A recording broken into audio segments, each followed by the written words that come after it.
welcome to our chat today, where we'll be discussing a topic from mythical lessons from your history, my history, the history of humanity.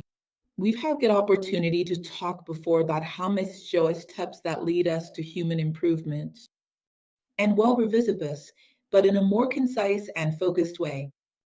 In other words, we'll quickly go through four mythical structures so that we can recognize ourselves within them.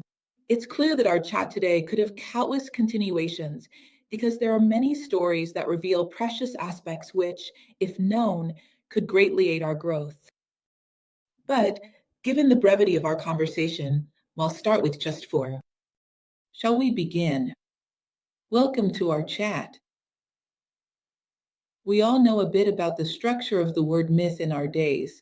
The etymology comes from mythos, which refers to a story, narration, or fable, generally of a fantastic nature. And this is the meaning with which myth is still understood today. What would it be then? It would be a cultural creation of a particular civilization, whether specifically tied to that culture, somewhat or not at all universal. And that generally explains how things came into being. In other words, the myth of how the cosmos is born, how the gods are born, how humanity is born, how that particular civilization is born. And these foundational myths, these cosmogonic, theogonic myths, and so on, would be a way to provide a certain security to people so they feel a sense of origin, in other words, knowing where they came from.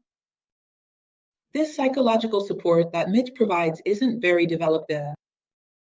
But there were dissenting voices that indeed worked quite a bit on this, on a deeper foundation of myth. So the official version is still that.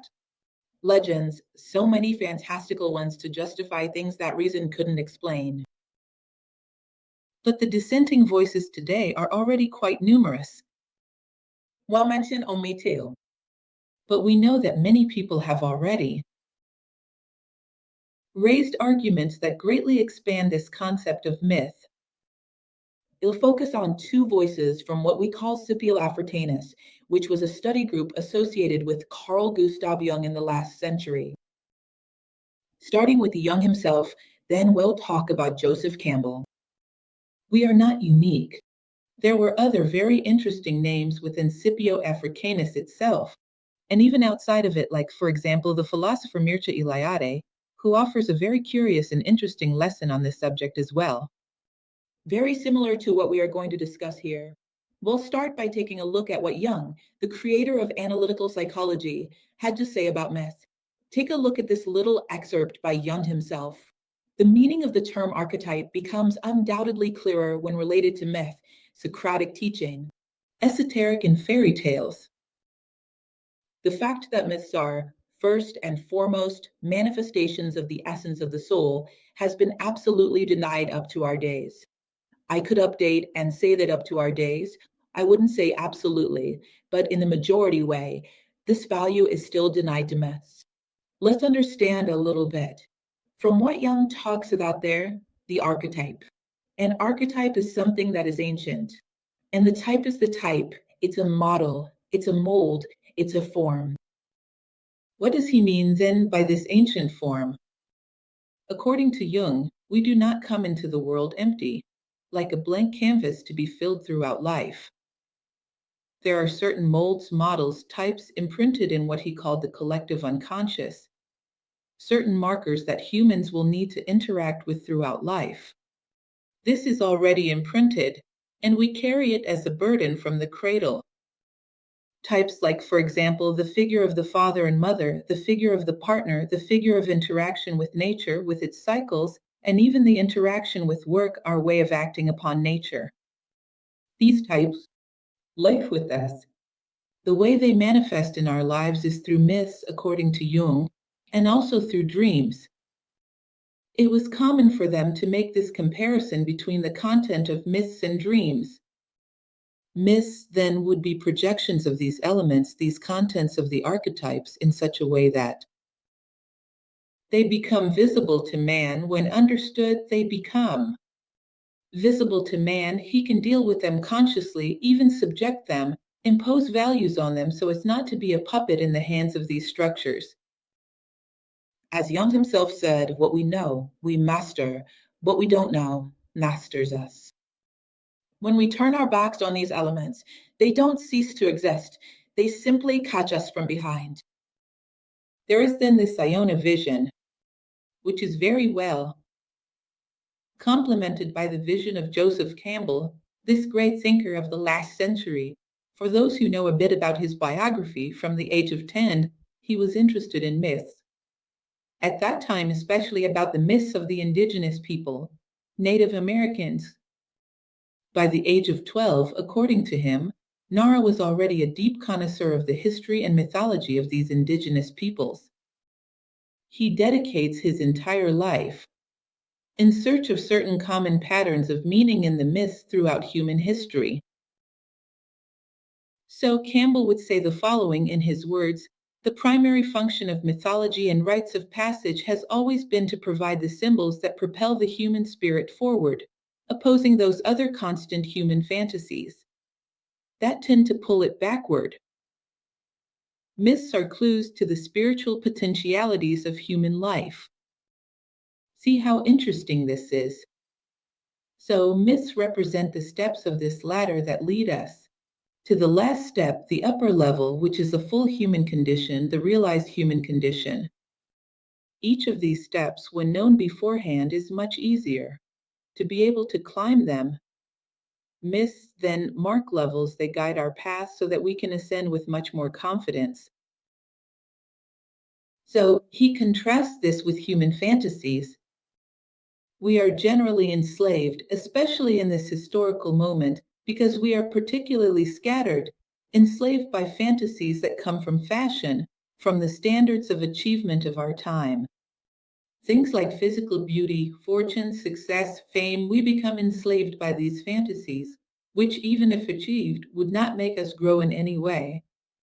These are fantasies related to the superficial. None of them touch the human essence. You don't need to be an essentially better person to be physically beautiful, or to be rich, or to be famous. This is a completely dispensable requirement to achieve these conditions. Therefore, these are fantasies that do not work towards advancement, but rather towards inertia, towards the development at any cost of attributes that do have their value, but not the profound value that life demands from us. Not what we need to conquer, what we came to in superficial values. Myths are keys to our deepest and most profound. The spiritual force, the force capable of leading us to wonder, to enlightenment, and even to ecstasy.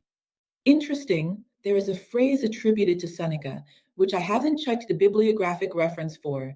I couldn't locate it, but whether it's his or someone else's, it is very special. And it says the following: it is important to know the tragedy so as not to be the tragedy. Do you understand this? The content of this phrase refers to Greek tragedy. It is important to know the tragedy so as not to be the tragedy. So, if you take, for example, a Shakespearean drama like Macbeth or Gaius Laelius, you get to know the characters and realize that they are types that exist within you. It says that if you don't see them, you can be dominated by them. They might break through barriers and manifest in your life at some point. When you get to know them, you notice their presence, you notice their impulse, their pressure to manifest, and you can dominate them, you can direct their energy, you can impose values and purposes on this natural impulse. Therefore, remember, that phrase I mentioned was very special. It is important to know the tragedy so as not to be the tragedy. Another very special thing that we can notice. Plato, at a certain point in his Dialogue to the Republic, he mentions that the inhabitants of Thebes, it was very important for them to be constantly reminded of their foundational myth, which is the myth that says Cadmus had killed a dragon, and with the dragon's teeth, he had planted them.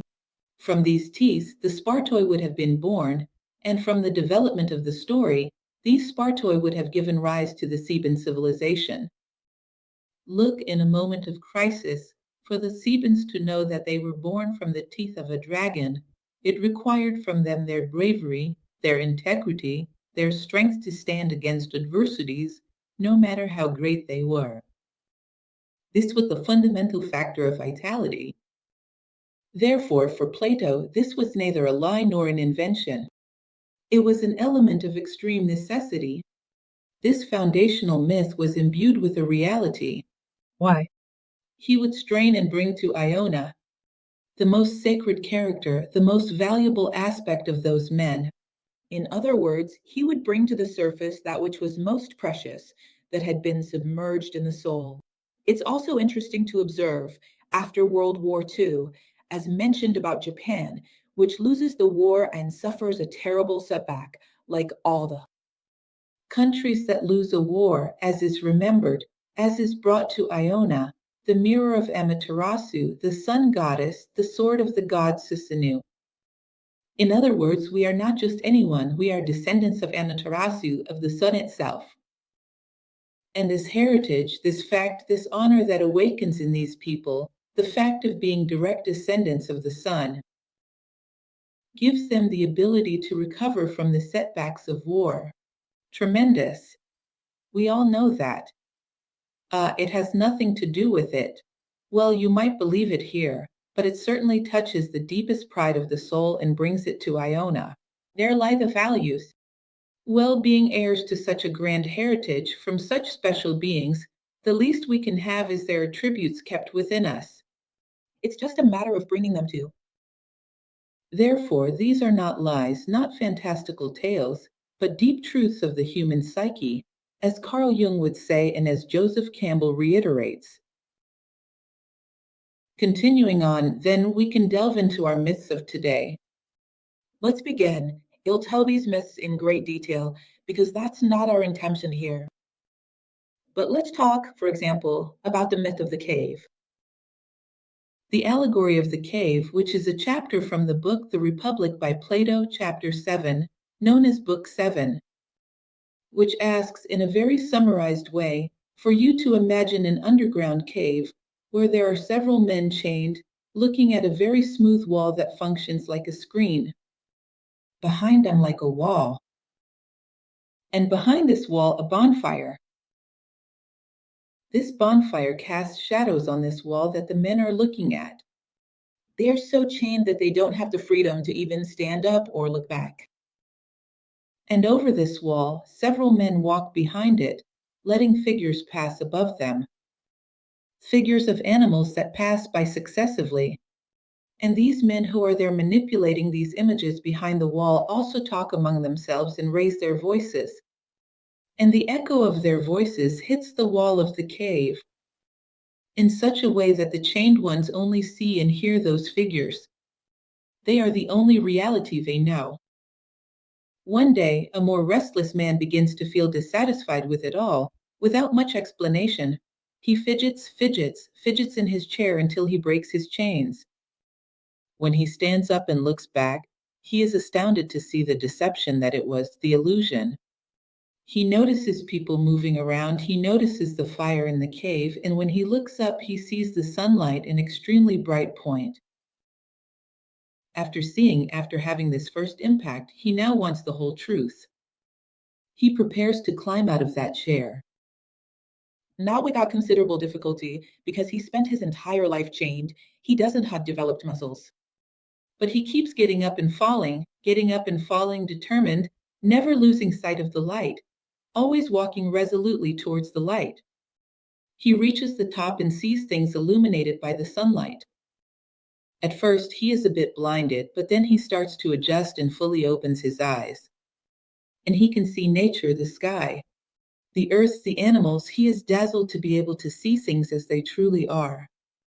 But out of compassion for his friends who remain inside the cave, he returns to try to rescue them. However, he is tremendously rejected by his friends who are still there. Firstly, because his eyes become obscured in the midst of the shadows, having been in a bright place. And the merit for these prisoners is who can best perceive the shadows. and he returns without realizing the great thing inside. According to the word, what value? For him, it is the one who recognizes the shadows. This man no longer values the shadows at all. And so it goes, a story full of symbolism. We have a lecture specifically about it. But I would like you to remember that these are the stages. The shadows as illusions, trivialities of our merely material life. Everything that is transient is a shadow. Only that which endures through time and space. It's real. So we are bound to trivialities. Nothing that is truly ours can be taken from us. All our interests that at this moment bind us are fleeting. Therefore, they are not ours. They are superficialities. There is nothing profound about it. The dissatisfaction from the exhaustion of this experience reaches a point where it causes us great anguish, and sometimes we feel out of place because of this anguish. When at other times this was a merit, it was a moment of awakening and seeing life more deeply. Breaking away from this repetitive system, constantly running the same script that everyone else does, and the break brings about the surprise of being able to glimpse the world in a much more complete way. The commitment to the light, which is a symbol of wisdom, the diligent path to reach it, and the achievement of seeing things illuminated by the sunlight. And according to Plato, it is the symbolism of the idea of the good. What does it mean to see things illuminated by the idea of the good?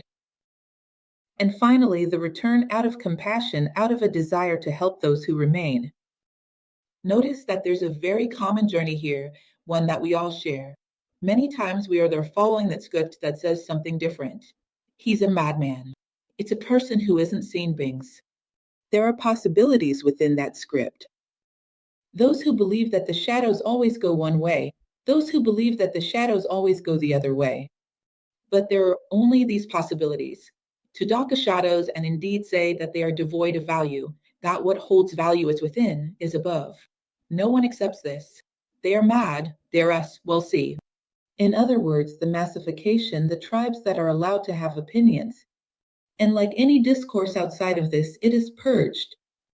The first thing, like that exhaustion that arises within us at a certain moment when we look and say, I've memorized the script, I can't take it anymore.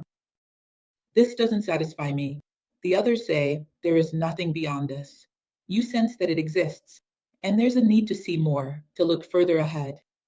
This thirst and hunger of yours for a more humanistic, broader vision will lead you to surprises. To see that behind this theater, there are many other possibilities. And when you glimpse the light as wisdom becomes the seeker of that light. The one who loves and seeks wisdom respects the in-laws. Whether you know it or not, you are developing a philosophical journey within yourself. In seeking this light, you increasingly strengthen your muscles through diversity. Fall 1,000 times, rise 1,001 times, until you feel ready to get close enough. Which would be the archetype of wisdom. What is wisdom? It is to see things illuminated by the sunlight, which is the idea of the good. Do you understand what it means to see things illuminated by the idea of the good? Imagine that I look at things illuminated by a very dim flashlight of my interests. I look and say, what use is this to me? Why does this interest me? Obviously, with this materialistic view. And selfish, it'll see what things are. I will see that portion of them that is useful for my personal experience. As that Tolstoy quote I often repeat goes, there are those who walk through a forest and only see firewood for their campfire. So when we look at things illuminated by the idea of the good, our mindset is, how can I influence the destiny of this object, this person, this creature, whatever it may be? In the sense of bringing it closer to its own good, without wanting anything for myself. In other words, the center of the universe is no longer my personal interest, but the benefit of all beings. It is the law of the universe, what the Indians call dharma, which is to lead all beings towards unity, towards the good that is inherent to them. When I intervene in the path of beings, not wanting to take advantage for myself, but to lead them to what? perfects them towards their own good. I'm a benefactor, I serve the idea of the good. And just as when you trust someone, you open up to that person, when nature trusts you, it opens up before you and shows you its heart. It is the one who knows the heart of all things that is a wise person. In other words, it is a threshold of human love. I don't look at things and ask what use they are to me, but I ask, how can I serve this? That's why it's often said that there's nothing more beneficial for humanity than developing a sense of unity, of fraternity, with all the values that unfold from there, that stem from there, but with clarity, knowing how to see beyond the labels. Because not everything that is called unity and fraternity in our historical moment truly leads in that direction. In other words, don't forget that there is a very deep connection between three virtues: will, love, and intelligence. One should support the other. So, this is basically the myth of the cave, which concludes with the idea of returning. Or to attain this wisdom, you return to help those who remain imprisoned, even if it suffers much misunderstanding. Ahead, we have the sequence of the cowboy, which is a sequence of circles from Mankind, supposedly drawn by his own master named Capan or Oancharan. This master is believed to have lived around the 10th to the 13th century. It's not exactly known when he lived, somewhere within that time frame. Therefore, this story would have originated there as well. It is a sequence of 10 circles with drawings and small pieces of poetry written below, which are said to have been written by him as well. This sequence of the cowboy was a very complete experience. It is like the ladder of humanity's ascension. But if you take the myth of the cave, you take the human being from the moment they are still imprisoned in the cave. Here, the sequence of the cowboy already takes a moment further ahead, captures the moment when the human being becomes sensitive to learning. He begins to realize that he is not the owner of the truth. What a sacred moment this is. In the owner of the truth. Therefore, I begin to become sensitive to the need for learning the art of living.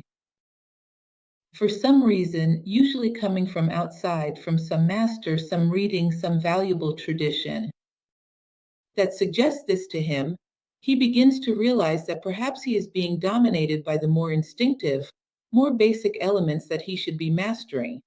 In other words, that his animal self is in control of his life. He hears this and is willing to seek to see. How is he going to see this? The first thing he will do when he becomes perceptive and open to seeing is to look for the traces of this animal self, to know what it is like and what it has been up to. What does it mean to look for traces? See your own traces.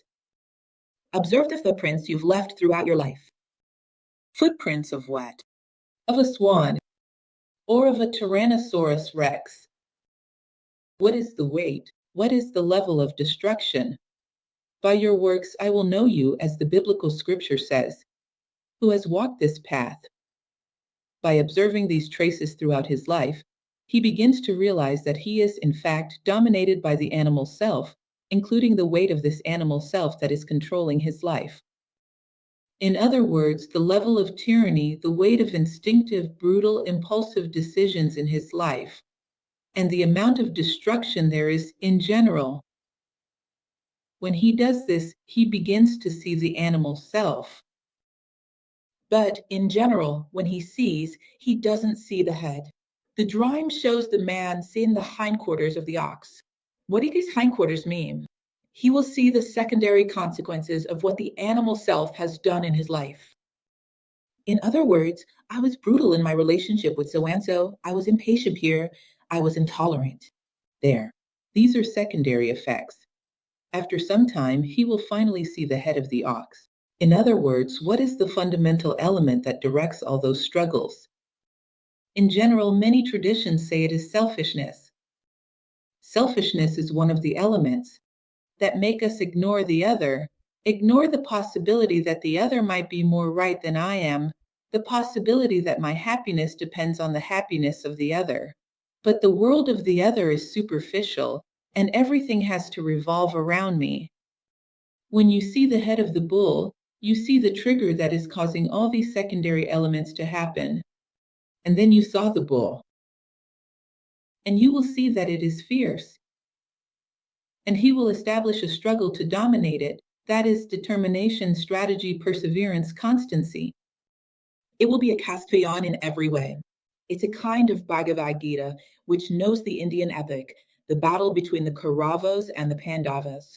In other words, the Kauravas, who are the more instinctive, more brutal cousins, and the Pandavas, who represent virtue in man.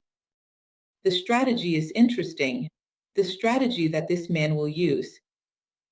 He brings with him very simple tools, which are a rope, a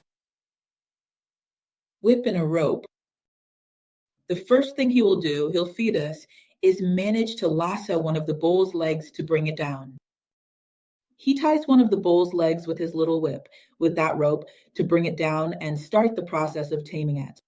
He doesn't want to kill the bull, nor is that possible. He needs it. It is your mountain, the world. It is your interface with the material world. But he wants to tame it and dominate it. Look, with the tools we have, the first thing we do is exactly pull the bases, the elements that keep the bull standing. In other words, what are our thoughts, our assumptions that keep this bull standing? One interesting thing, I think, I wouldn't know if there's any connection or if it's just my imagination, but it's this whip, this rod, but he uses as tools. It reminds me a lot of the whip and hook of Osiris. They are directly associated with a strategy by love or by force. All of them equally loving. In other words, the whip when necessary to tame the anger, the hook when necessary to attract. Whether it's a strategy of gentleness or firmness, both are loving because both work for the good. So what does it mean to bring down, to grab the bases? If it had taken all the everyday arguments, we had not support the control of that whole. No, if I don't act this way, I won't do well in life. If I act this way, it'll be surpassed by others out there. Doing everything to succeed. Look, I'm going to be a failure. If I don't do it this way, it'll be seen as naive, as a fraud. Everyone is going to outsmart me. In the end, we have a bunch of justifications for doing what we do. And we have to look at these foundations, in other words, pet the bases. Because if the bull doesn't have these foundations, it won't stand up. He does not dominate you. He does not ionate you. In other words, you have to master these foundations. Make it stand up and allow other visions of God. I was born to serve human consciousness, not to dominate it. In other words, the basic learning of human consciousness, which is obedience and service. Animal consciousness, obedience and service to human consciousness. And these have to be the foundations of this tunnel. And don't presume that it's better for him to dominate. These are the foundations you have to pull using your wit and your strength. After that, he manages to control the bull, but still with a constant exercise of will. You notice that he is dragging the bull. He ties the bull by the nostril. In other words, he takes the bull's breath away. Normally, air, in various traditions, is associated with the emotional world, meaning it dominates the bull's anger, which is linked to air, earth, the physical body, water, the energetic body, air, the emotional body, and fire, the mental body. This is a very ancient key. So, by holding the bull's nostrils, it's as if he controls the bull's anger, its emotions. But the bull still comes with a lot of force. It requires vigilance. The whip and the hook must stay close. It requires vigilance and constant will. After a long time walking with this constant vigilance, the attention to life, this presence in life, he eventually completely dominates the bull, and the bull becomes his servant. You'll see that at a certain point, he's riding the bull, and the bull is walking on its own, almost as if it's dancing. While he plays a note, the song of life that speaks of the light of the path. He plays the song of Dharma, guiding the path the bull should take. He takes it alone without needing any force. In other words, it's the total mastery of the animal self. At this moment, you become the centaur, Chiron, the wise one, where the other part dominates the horse part. It's no wonder he's so wise, and he masters it perfectly. Other centaurs who don't do it so perfectly are morbid characters, like the one who causes the death of Hercules. But Chiron perfectly mastered his animal self and became a wise man and instructor to several Greek heroes. So, it's the moment when we become Chiron. We master our animal self so perfectly that it no longer becomes an opposing factor to our path, to what we need to accomplish, those values that we need to fulfill. After that, at a certain point, he perceives the whole as an illusory and fleeting element. He feels that he, in fact, is just himself, just the essence, just his part of human consciousness, of will, of love, of intelligence. The whole is an apparatus for him to move through the world, but a transient, illusory apparatus. So at this moment, you will see just the little man. He overcame the bull. He realized the bull was an illusion. He mastered the illusions, and now he feels alone.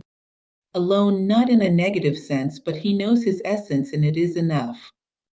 And this essence is powerful enough to master all illusions. Not just the bull, not just the illusion of his animal self, but all the illusions of the world. And this being, self-aware, conscious of his own essence, in the next moment, he realizes that he is a cell of the universal essence, a cell of God.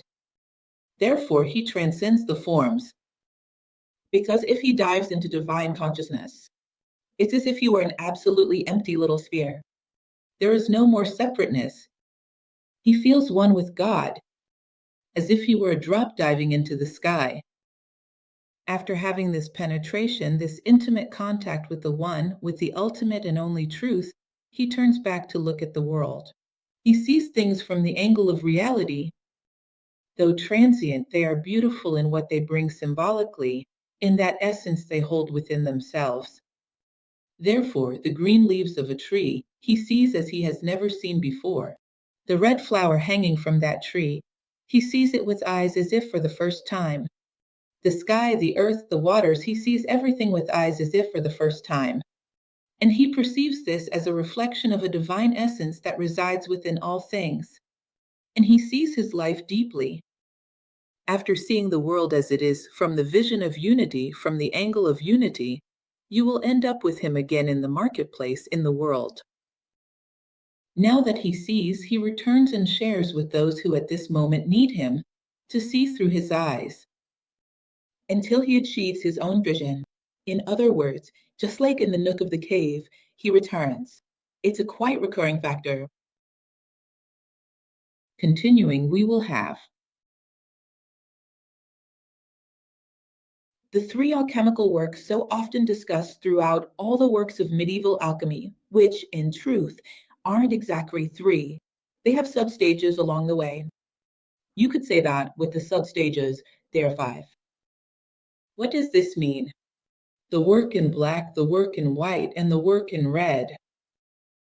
Between the work in black and the work in white, there comes a substage, which is the peacock's tail.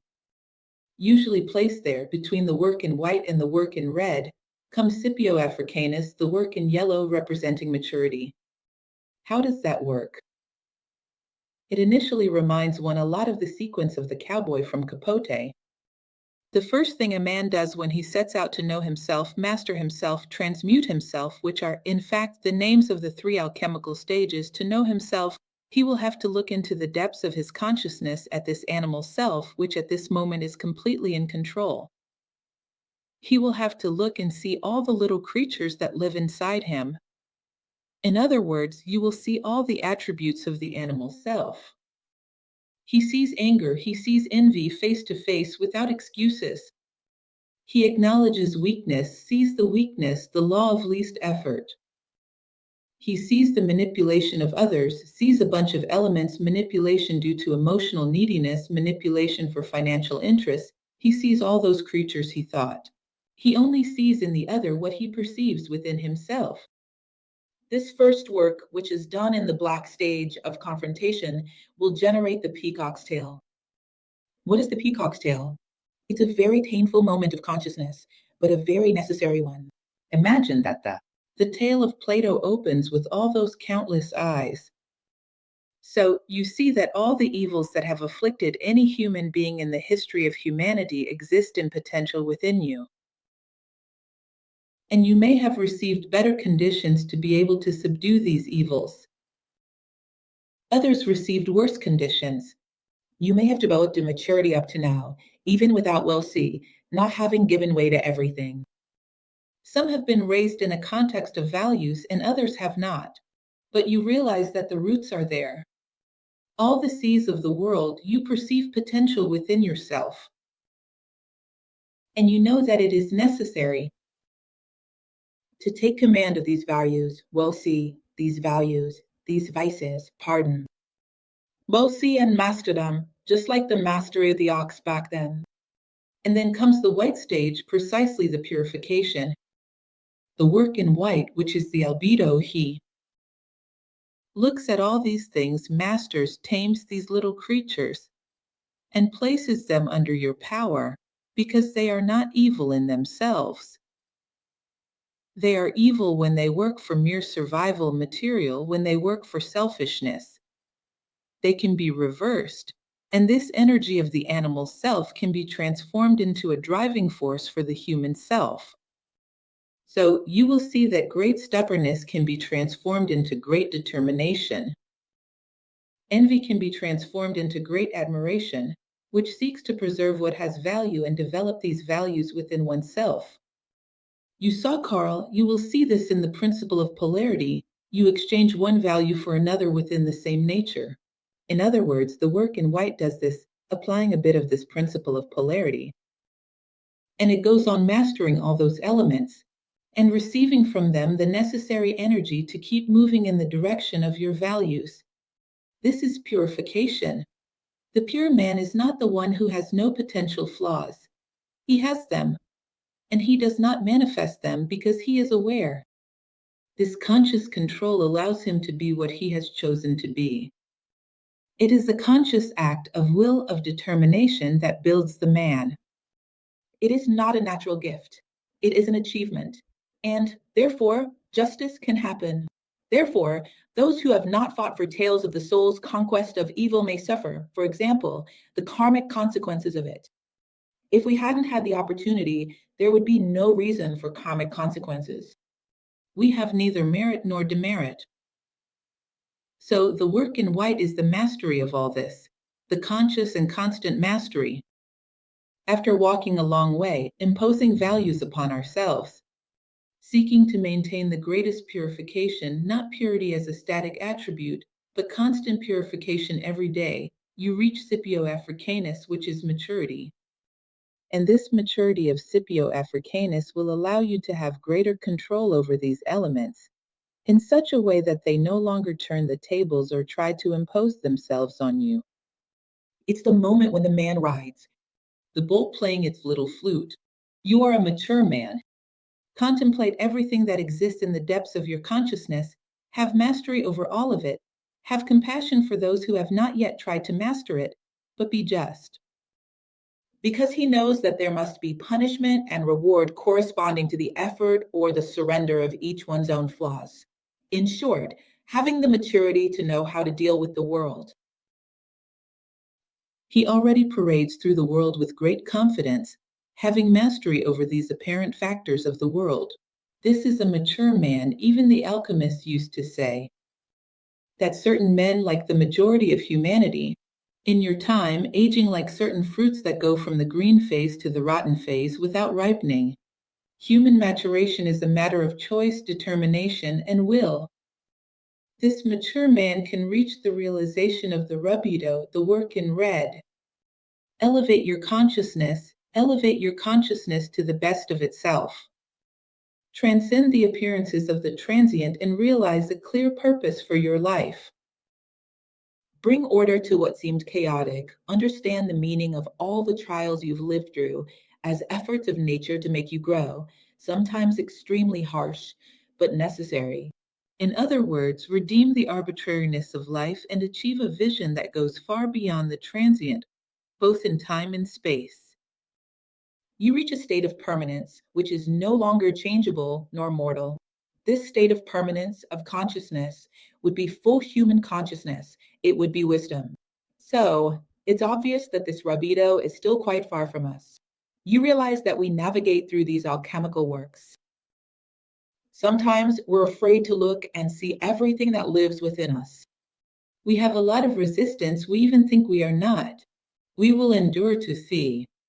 I've confronted people and said, "Do you know what's been sabotaging you throughout life out there?" And this person turned to me and said, "Don't tell me, it'll bear hearing it." I didn't tell them because I realized they truly couldn't handle it. Therefore, they didn't want to see. They put on a blindfold to protect themselves, but they weren't developing the strength that would allow them to see someday. Therefore, they might spend their entire life with that blindfold over their eyes. So prepare yourself to see. Desire the knowledge of oneself. And when you look, see without fantasies, without projections of what you want it to be. To become what you want to be, you have to start from where you are, from who you are today. Confront all these elements. Begin to establish control over them. Extract the best energy from each of them. Transform it into something positive. Use this energy to move towards your humanistic life purposes. Use this energy to work with universal values. Once you reach this point, you mature. And at a certain point, you gain great mastery over the factors of life. And elevate your consciousness to the fullest of your possibilities. Spirituality arrives, the idea of goodness arrives, the fullness of human consciousness arrives.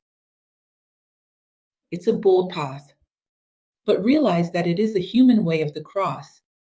And in that moment, you redeem the entire life of any cause. You understand the meaning of everything and the necessity of everything. Therefore, if you want to understand the necessity of suffering so that it becomes more bearable, walk towards the idea of goodness.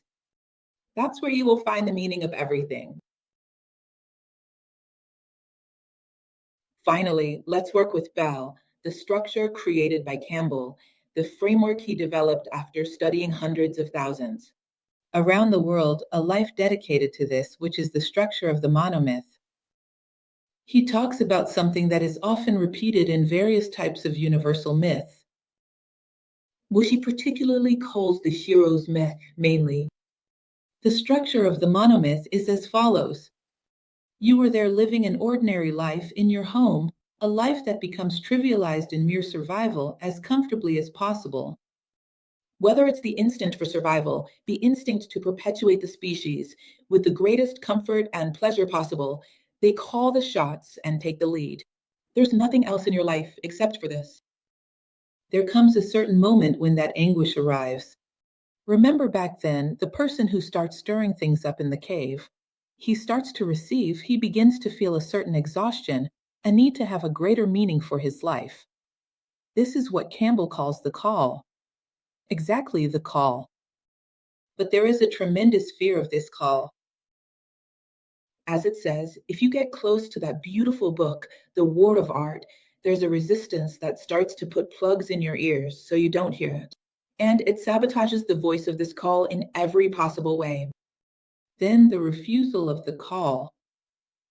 There comes a certain moment when this refusal, which is resistance and complacency, becomes impossible to maintain. Then comes what he calls a threshold guardian, which can be a positive or negative element. He will talk about this helper. Magical, he will call him a mentor. And this mentor can be, for example, your fear. Your fear can be so terrifying that it becomes an enemy trying to paralyze you.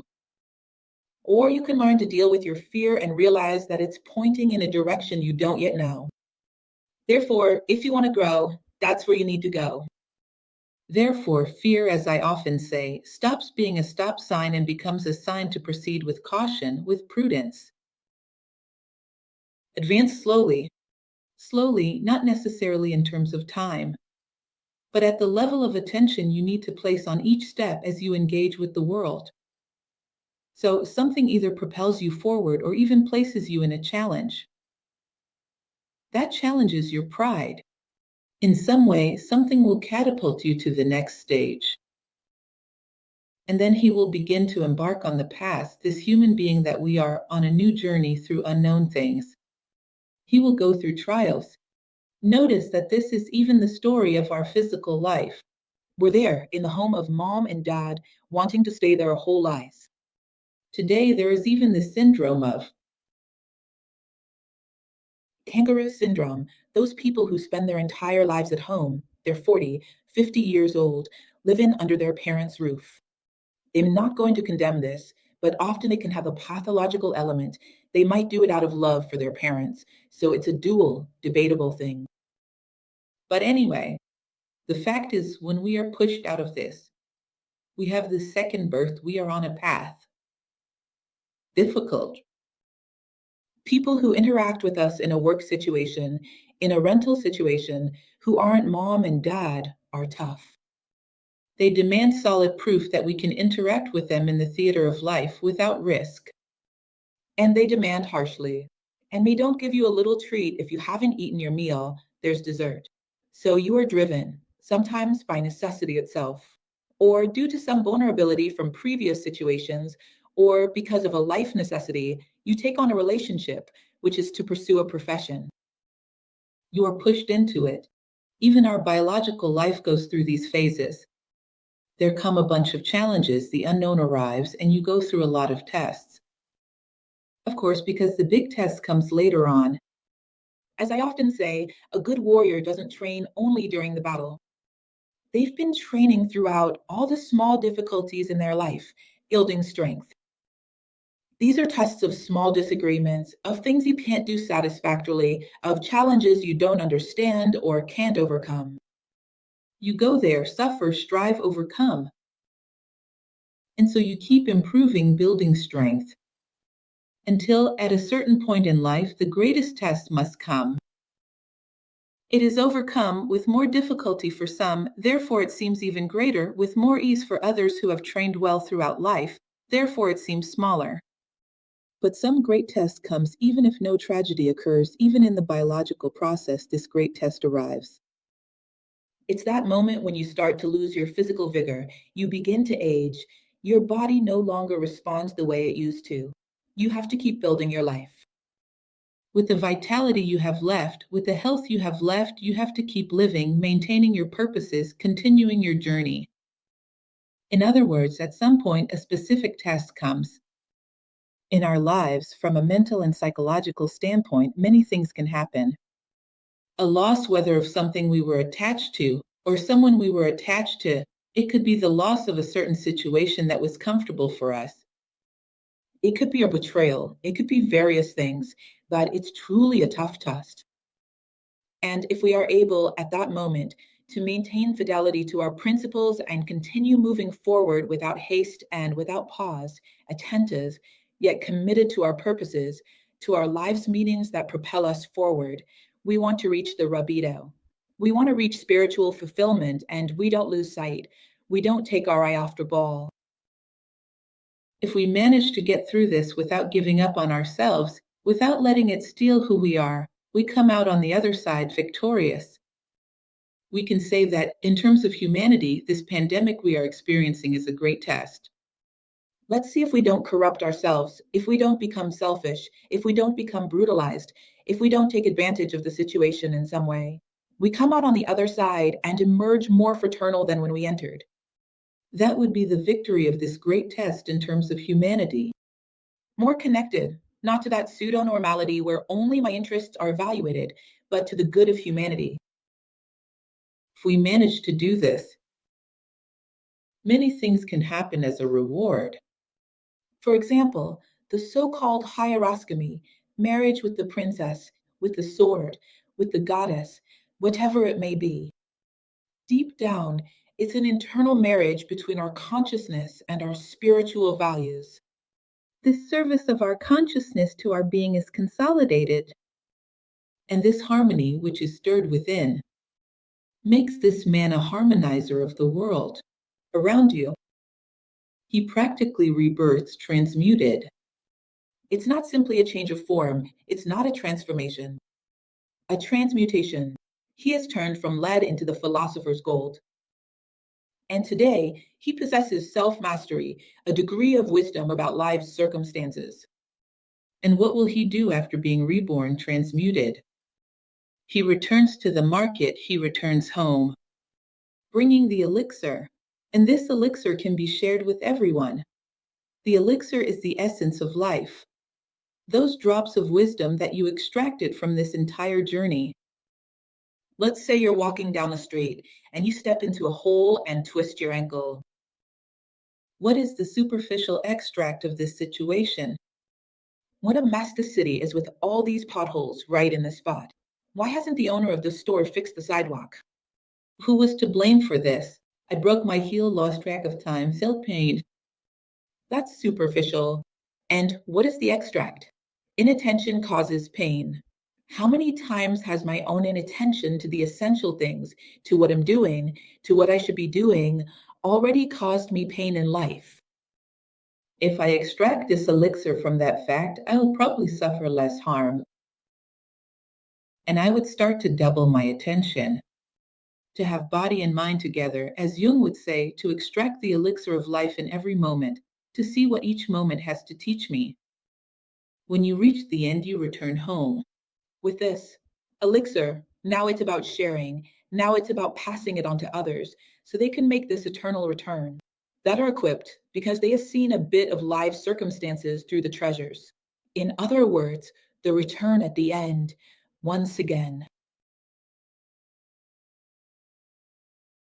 So what can we extract from all of this? Lessons we can take for the present. There are countless, but just highlighting a few that are necessary in our personal lives, necessary in our lives as humanity, in difficult moments like the ones we are going through, which will serve as examples for the future. I am fully convinced that a century, 2 centuries, or more from now, people will look back and say that pandemic was a historical threshold. They will look and they will see. Those who managed to come out the other side greater than they went in, these will have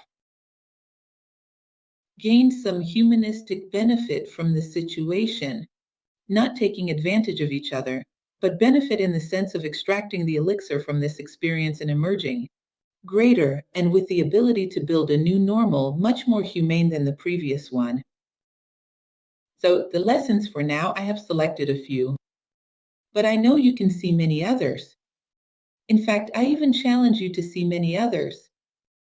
For example, in the allegory of the cave, the purpose is to know where you want to go, not to wander aimlessly inside the cave.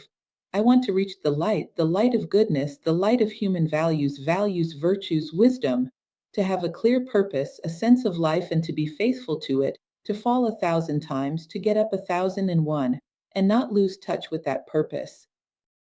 And the idea of goodness, which is the way you will walk. In other words, what do I want in this situation? Take advantage of the circumstances, or do I want to benefit those who are there? It's a turning point in everything we do. And it is very noticeable to those men of goodwill who also want to help or need to be helped. Those who only engage in self-promotion, who truly have the will to help others get back on their feet and keep moving forward. Be the servant of the idea of goodness. In the humility of your possibilities, because you improve as you walk. Remember that Kant said that goodwill is good in itself, regardless of the results. If at this moment it doesn't produce a perfect result, it improves upon its mistakes. And you will become an ever better servant of goodness, a good servant of goodness of that will. Then put the idea of goodness into action, the idea of serving, to lead all beings to the best of themselves as a priority in all your initiatives. A fundamental fact. Why do I do this? Because it brings me profit, because it enhances my image. No, because it benefits something or someone. I'll reach people who can grow with what I'm doing. I go gaius laelius. Ultimately, always the factor, the idea of goodness as an element. Fundamental are the means you employ to achieve your purpose. I think this is extremely important, perhaps the most important.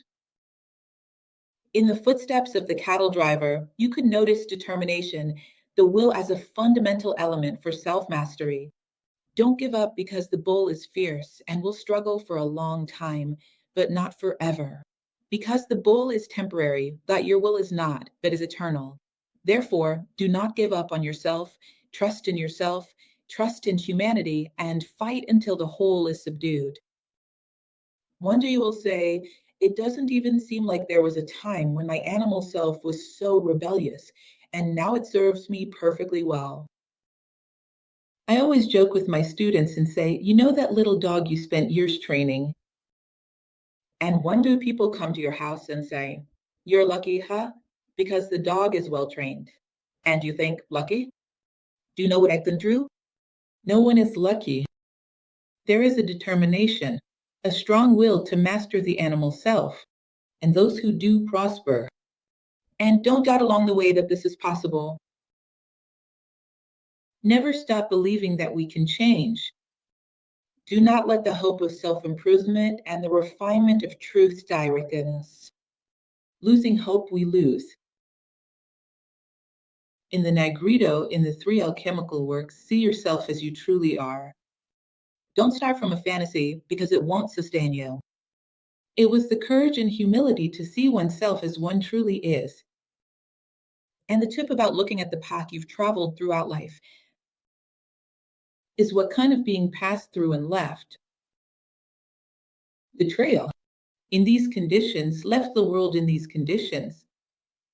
Were you a benefactor or a predator? And ought to be able to change the trail you leave in the world. Take it as a discipline of life. Wherever I go, it will be a little better than it was before I arrived. Whether it's an environment you entered that was messy, it will be a little better than it was before I passed through. I'm the servant of good.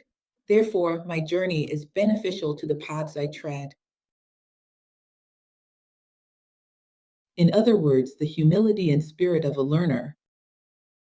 In the monomyth, which, by the way, is a factor it shares with all the others, the ultimate fulfillment is not in having, but in serving. That's interesting. The fulfillment at the end is not about being victorious, it's about being able to share. This is the ultimate fruit, which is there at the end. It's not about flaunting proudly the fruits you've achieved, but returning to the common world to share. Could fraternity be the greatest treasure of the mother? There is nothing superior to this. And finally, specifically in the monomyth, realize that everything you are experiencing, this situation, this moment, you have the duty to extract the elixir. At a certain point, when you need this elixir, if you don't have it in hand because you didn't bother to gather it along the way, you won't have anything to give. A philosophical phrase that I find very beautiful says that no one should pass by you and say, I passed by them and they gave me nothing. All travelers are in great need of a canteen with water, of a word of encouragement. And the best thing you can give them is the elixir. Therefore, do not forget your commitment to tales of the soul's conquest of evil. And finally, remember a very important maxim that says, myths are lived. This is a model, an archetype, a set of guidelines of steps that show the steps on which you should walk. Don't hesitate to make use of them. A big hug to you. I hope that from our small and unassuming rush, that reproductions will emerge.